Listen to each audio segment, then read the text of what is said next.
அந்த அடிஷனில் பார்த்தீங்கன்னா நம்ம கடலில் அப்படியே நான் பறக்கிற மாதிரி இருக்குது. கடலில் அப்படி பறந்துன்னு போகிறேன். கடலில் பறந்து போயிட்டு நடுவில் ஒரு தீவு இருக்குது. அந்த தீவில் சுற்றி பார்க்குறேன், சுற்றி கடல். நம்ம ஊரில் நம்ம கிராமத்தில் எதுவுமே தெரியவே இல்லை.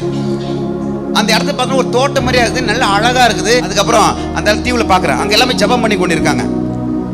அதே போல் நான் எஸ்ஐக்கிள் ஃப்ரெண்ட்ஸ் ஐயா பூண்டி ஜபத்திற்கு 10 நாள் ஒரு மீட்டிங் போயிருந்தேன். அங்கேயே போய் தங்கிட்டு ப்ரேயர் பண்ணுறதுக்காக அந்த ஒரு கிளாஸுக்கு போயிருந்தேன். அங்கே போகும்போது எனக்கு பிடிக்கவே இல்லை.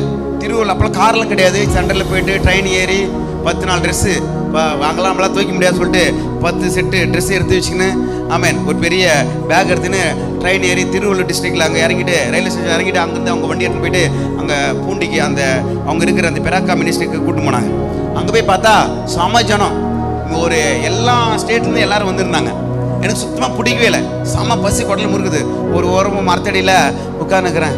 ஏன் நம்ம இங்கே வந்தோம், இப்படி திரும்பி போயிடலாமா, கஷ்டமாக சொல்லிட்டு ஒரு நாள் இடம் கிடைக்காம ஏதோ ஒரு இடத்துல போய் உட்காந்து ஓரமாக உட்காந்து படுத்து தூக்கிட்டு கிட்டத்தட்ட ஒரு 1300 பேர்கிட்ட வந்துருந்தாங்க அப்போ அங்கே.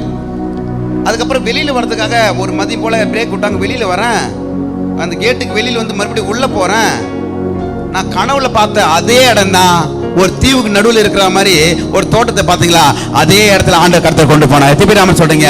அங்க போயிட்டு பல காரியங்களை கற்றுக்கொள்ள கர்த்தர் கிருபை செய்தார். அந்த இடத்துல சொன்னார் அந்த ஐயா எஸ்ஐக்கிள் ஃப்ரெண்ட்ஸ் ஐயா, ஊழியம் என்பது நீ தனிப்பட்ட வாழ்க்கையில எப்படி இருக்கிறியோ அப்படிதான் ஊழியம் வெளிப்படுதா இருக்கும்.